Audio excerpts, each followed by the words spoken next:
Hello everyone, JL Wasabi here. In the next few minutes, I will be teaching you about the Anima squad weapons in set 14.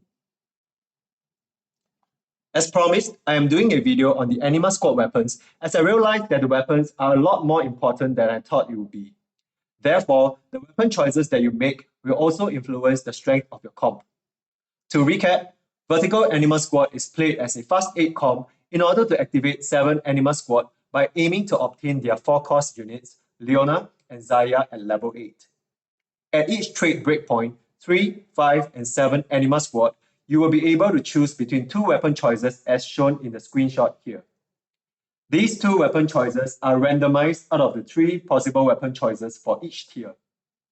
So in all, there are 11 weapons, 3 for each tier, and 2 for the final prismatic tier. The weapons are mainly split between physical and magic damage, and scale with the star levels of your Anima Squad units and the stage of the game.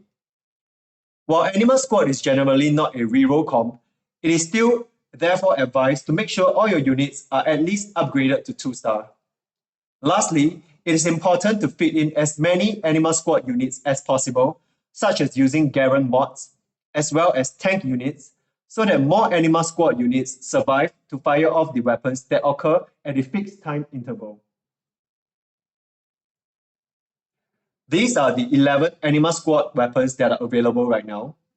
At 3 Anima Squad, you can be offered Blade Orang, Guiding Hex, or Uwu Blasters. These occur every 4 seconds, with Blade shooting a boomerang that deals physical damage to the first target and reduced damage to the subsequent targets.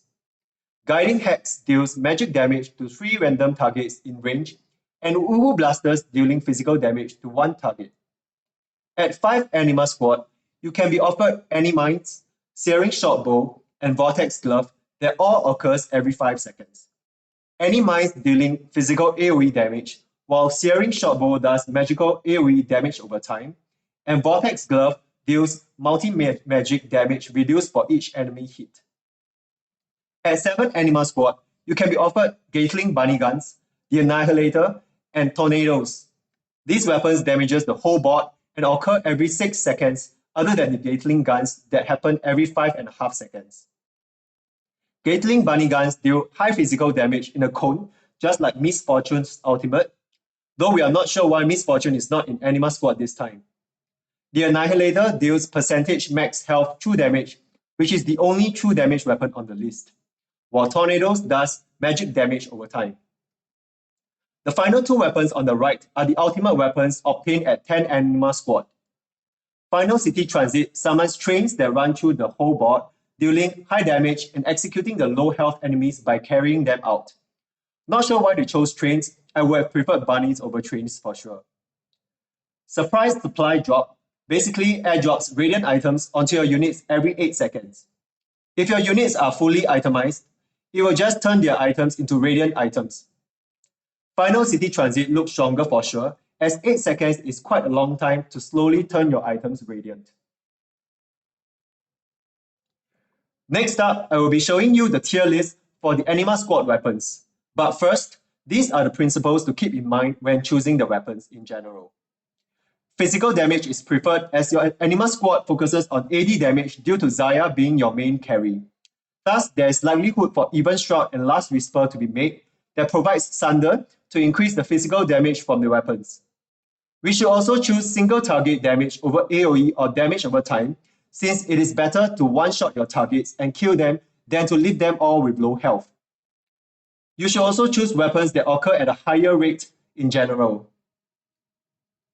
Before going to the tier list, I would like to say that the 5 Anima Squad weapons are mid in general, so you should always aim to either fit 3 or 7 Anima Squad into your comp and not 5. As mentioned previously, the 7 Anima Squad weapons damage the whole enemy board, while 10 Anima Squad provides the ultimate weapons. This is the tier list for the Anima Squad weapons. For the first tier of weapons, we prioritize Uwu Blasters at A tier since it does single target physical damage, with Guiding Hex at B tier as even though it does magic damage, there is a chance to snipe backline units since it hits random targets.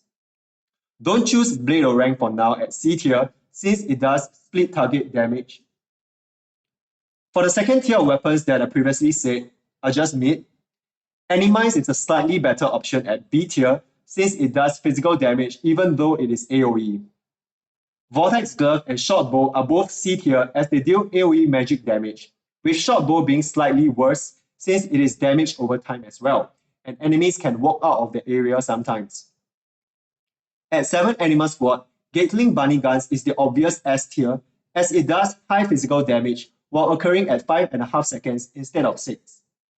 The Annihilator is also a good A tier since it does percent max health through damage, while Tornadoes is slightly lower at B tier since it is magic damage. The ultimate weapons are of course S tier since they are prismatic level options. You will likely win out your games if you obtain it unless you face 10 Exotech or 3-star 5 cost units. You're absolutely awesome if you have reached the end of this guide, and I hope you have learned something from this video. If you find this video useful, I greatly appreciate if you can like the video and subscribe to my channel for more guides and gameplay videos. See you again. Bye bye.